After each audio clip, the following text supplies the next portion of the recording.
Hey everyone, Dan here, and today I am bringing you another game that I played on Pokemon Trading Card Game Online, or PTCGO as it is more likely known as. So this one was actually taken from my stream that I did last week before my PokeClass episode 100 stream. It was kind of as a test, but I did have some really great games, and this was one of them. So today, as you can see, I am playing Ho-Oh, and my opponent is playing Darkrai Hydreigon. So this is a very interesting matchup to start with, which is why my moves are a bit slow. This is a very strange build of Ho-Oh that I put together. So I was getting used to the build and the matchup as well, but nevertheless, it is a very interesting matchup. So here you see my opponent mulligan, and you see me wait because I completely forgot to press OK, so just bear with me for a second here. But otherwise, let's talk about the matchup. So Ho-Oh can be a very fast deck, which is bad for Hydreigon because you need to get your stage 2s out if you're playing that deck. And finally, I click OK. So yeah, back to what I was saying. They mulligan again, actually, so that is pretty bad. It's going to give me extra cards to try and get that turn 1, which Ho-Oh can do. Which leads me back to what I was saying about Dinos getting knocked out straight away. But if a Hydreigon gets set up, they can start knocking out my EXs in one hit, or at least 2 shots, and start healing off the damage that I'm trying to do. So in this Ho-Oh build, I do run Terrakion and Landorus, so that's going to help me out a lot, depending on what kind of types of Dino that he runs. So into the game that finally starts after his 3 mulligans. I draw 3 cards, and I debate whether to put the Bouffalon down. To be honest, I probably just should have, because I already knew what I was playing against. Bouffalon can still attack turn 2 to knock out Dinos, and it can get turn 2 120s on his EX Pokemon. So he goes first, and I've got a gigantic hand, which I'm sure he wants to N away. And he starts off with a level ball. So he does run a dark type Dino, which is going to be great for my Landorus if that ever comes into play. And he level balls for a Sableye, because the best start for a Hydreigon player is to get a Junk Hunt to start getting resources recycling in the hand. So he does attach an Eviolite and an Energy, and of course he does end. So he might not be able to get a Junk Hunt off this turn, which is going to be quite slow for him, but I guess he didn't have too much that he'd use to try and get back. So I draw an okay hand. I do draw that Terrakion, and all I have is a Cheron. So my hand has got quite a lot worse. It's pretty unworkable, but that is how Ho-Oh works. You just get these unworkable hands in the early game, and then you kind of respond to what's happening on the field later on. Thankfully, I do have that Terrakion, and I do have that Mewtwo that I can attach double colors to and start hitting with, which I'm probably going to start doing. Unfortunately, I don't have a Ho-Oh in the discard pile to try and get a knockout on it, because I do have Energy Switch in hand. And that is probably all I'm going to be able to do, to be honest. I will Ultra Ball to get some energy into the discard pile. I'm not sure what I'll search out here. Maybe a Landorus, maybe even a Sigilyph. There is a lot of cards that I could choose. Maybe even a Ho-Oh, but I wouldn't really expect myself to do that, because I haven't got any way of discarding it straight away. And yeah, I do go for that Landorus. I was just checking my deck there to see how many fighting energy and how many general energy I've got in my deck, and resources too, which is always a great thing. So all I do is X-Ball, which is only getting a 20 because of psychic resistance, which I forgot about, but it's all good, it's all good. So I'm left with quite a small hand with only a Cheron, which is a bit disappointing, but his start doesn't seem to be getting off to the explosive one that he would wish for as well. So we'll just wait and see what he does. He's not playing anything quick, which is a good sign, which means he hasn't got anything of worth to do just yet. He does attach a Dark Energy to his Dino, which is okay for me, because that means I only need 1 more energy to get a knockout. Or do I need to get any? No, I only need I don't need any energy to get a knockout on that now if I draw another catcher. All you can do is retreat into Sableye and pass. So not a very good turn from him at all. And that means we can start to capitalize on that. So I draw an energy. All I've got is a Cheron, so I'll probably play that first. Or I should do anyway. Yeah, there we go. I play the Cheron first and get a Juniper, 2 energy switches, and that's a pretty awkward hand, to be honest. At least I haven't discarded an energy switch yet, but I'll probably want to bench that Terrakion. Maybe not just yet, maybe next turn, to save it getting captured up and stopping my attacks. Fortunately, I didn't get a catcher, so that I could catcher out that Dino and knock it out, which would stop him get the potential Hydreigon coming out, but it doesn't look like he's got much to search out the resources for that anyway. So I'm kind of stuck with a tough decision. It looks like I'm just going to have to X-ball the active because I haven't really got much other choice. Maybe attach energy to the Landorus just so I've got that extra energy attachment for the turn, and then I can always set up a Land's Judgment a turn earlier with that too. So I do just go ahead and X-ball the Sableye for 40, which is a decent amount. I can still snipe that off with Landorus later on and take a double prize, so I guess that's not too bad either. So let's see if he actually drew a supporter or anything of worth. He does attach an Eviolite, which is going to stop what I just said about earlier, and he just passes. So that is a really unlucky turn for him. And things aren't going that great for him, but as a traditional Ho-Oh deck does, I am running pretty slow too. Especially because he's put that Eviolite down, and I've got a tough decision whether to discard 2 energy switches with my Juniper. So what I could do is attach that Psychic Energy to the active and knock out his Sableye, which would get me a prize. That's really only what it will achieve though. It doesn't really get any energy off his field. It doesn't really stop him from doing anything because he's got a Sableye. All it'll do will get me a prize, which isn't too bad. It isn't too bad. So let's just see what I'm doing. Okay, I'll energy switch, and I'm not sure why I did that. Probably just to preserve the energy. Ah, there we go. I just go ahead and Juniper. I didn't think I Junipered that turn, but I just wanted to get another energy in the discard pile, and the energy switch was going in there anyway, so I just used the energy switch to conserve a bit of energy and to put some in the discard pile for Ho-Oh later on. And I do draw a pretty awkward hand again, in traditional Ho-Oh style. So, I probably should have paid more attention to what energy I attached the previous turn, because now I've got 2 psychic energies in the discard pile rather than 3 different types. I've only got 2 now, but that's just a minor thing, and hopefully that doesn't come into play too much. I do have the catcher for that Dino, but because he hasn't played anything yet, I'm just going to take prize on that Sableye. And I've already used the catcher, which I don't really want to do. Maybe the catcher would have been a better option looking back on it now, because you can just get rid of that Hydreigon possibility, which I wish I should have done, but oh well, it's not. Hopefully it doesn't come out to be too big of a deal. So he does get a Darkrai and attaches an Eviolite to it, which is going to stop me from getting any easy prizes very soon. And he does catch that Terrakion, which I was worried about, but I do have that switch in hand to get that back.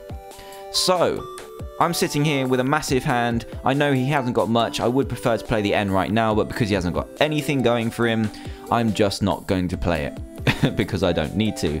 Unfortunately, no Ho-Ohs in hand either, because I've got another energy I could whack in the discard pile with Ultra Ball.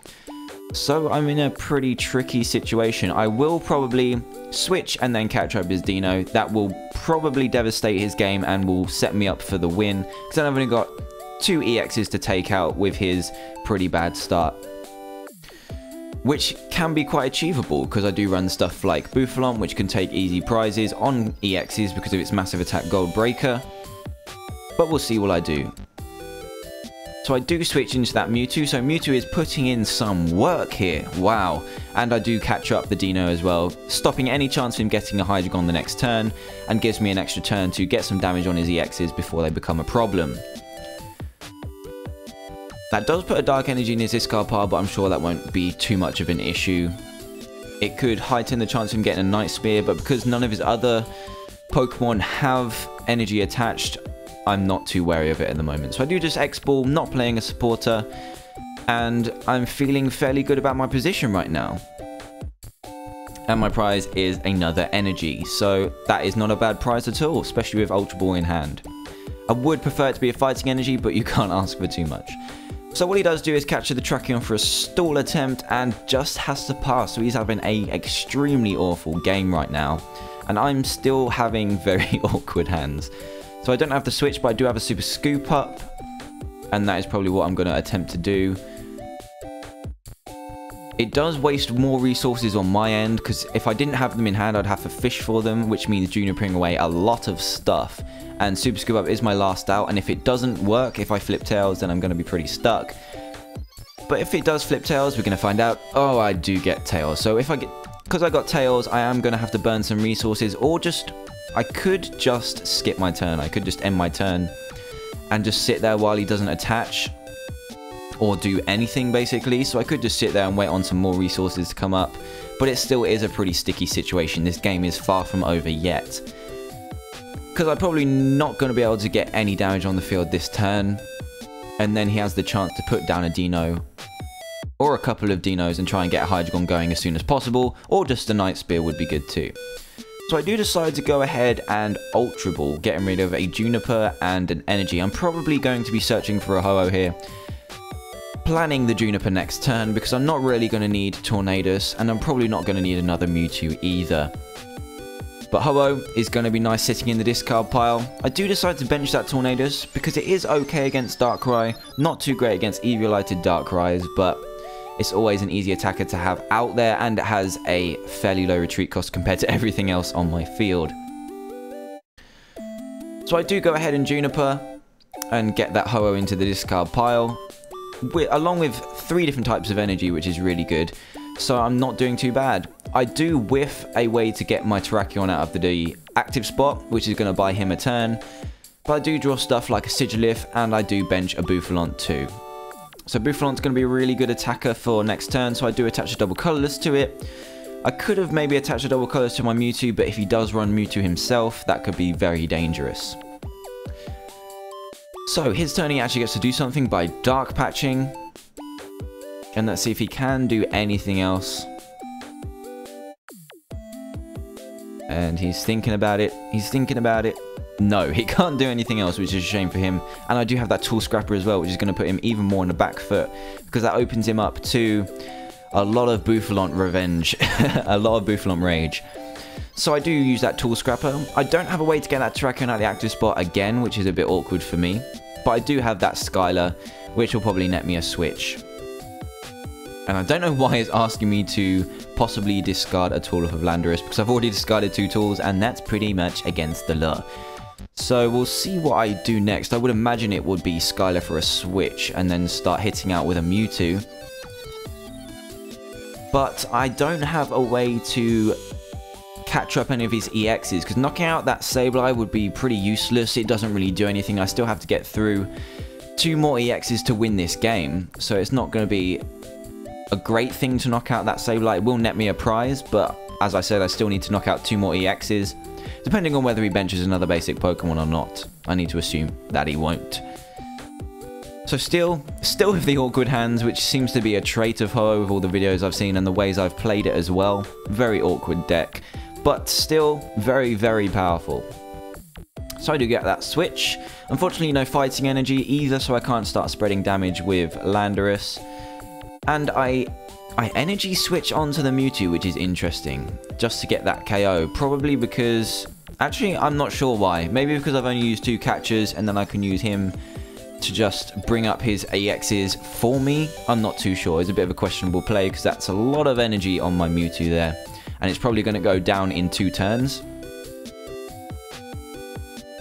So let's see what he's got. He's got a Super Rod to get 2 Sableyes and a Dino back into his deck. And then he does just Night Spear and puts 10 on my Landorus. So I would have probably preferred him to put, well, for his side, I probably would have preferred for him to put 30 on my Terrakion, because that Terrakion is going to be a bit scary.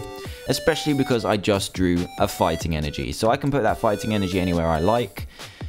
On even my fighting Pokemon, of course. Or I could put it on, or I could just put an energy on the Bouffalont and switch to do 120 to his Darkrai. But considering the situation, I probably don't want that Mewtwo to go down just yet, and I probably would want to retreat manually just to get some more energy in the discard pile, because I've used a lot of energy switches already.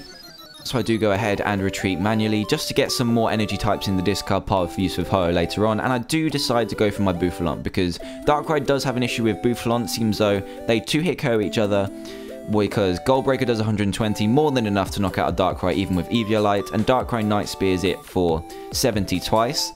The good thing about Bouffalont and the bad thing for Darkrai is that they can't knock it out in 1 hit, which means they can't really deal with it too well. And considering he's just captured my Mewtwo as well, he is going to have some trouble with that Bouffalont. So this time he does decide to put 30 on the Terrakion, which is a good move, but because that Bouffalont is now untouched, I still have at least 2 more attacks with this guy. He does get 2 more prizes, but I still have those 220 attacks to unleash on his Darkrai's.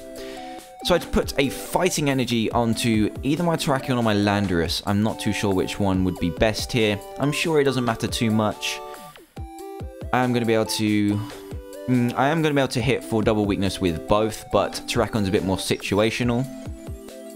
And I'm probably not going to get KO'd this turn either, so that would heighten the argument for putting it onto Landorus.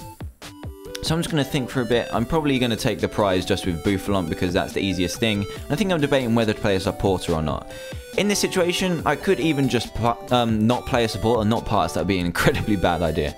But not play a supporter at all because that opens me up to having more supporters in my deck when I get end.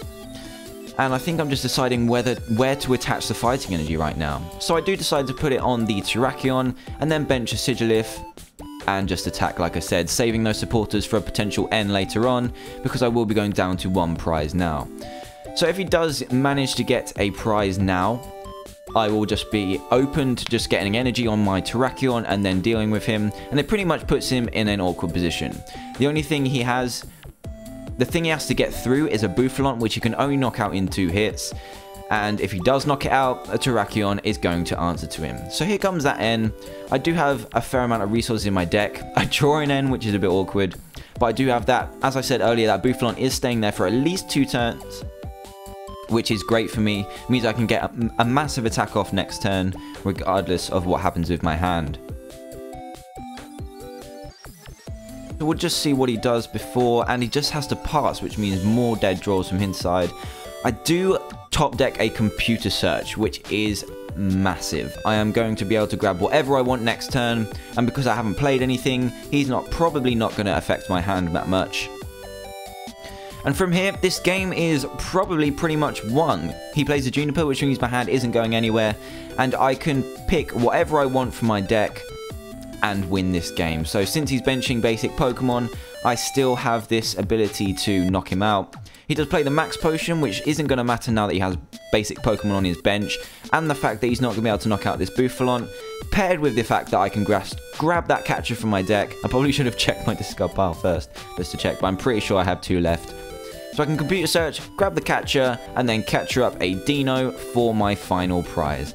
So if he hadn't benched that Dino, I wouldn't have been able to win that turn, but to be fair, he didn't really have much going for him. So that is going to be wrapping up the game. It's not a very interesting game, but it is very interesting to see how Ho-Oh works in the each stage of the game. Even when your opponent is having a tough time, you still get really kind of awkward hands that don't seem to work out, but in the end, Ho-Oh can react and eventually take over with its big EXs. So thanks a lot for watching this video, guys. I will have 2 more PTCGO games up now for you in the future, hopefully by the end of this week. Do check out the PokeClass episode 100 stream, either the highlights or the full version, in my previous videos on my channel. And if you're very new to the channel, then please do hit that subscribe button for more Pokemon content. I'm working on some quite different Pokemon videos, not just Pokemon TCG videos, but general Pokemon stuff, because you seem to really like it. My Pokemon X and Y video is doing very well right now.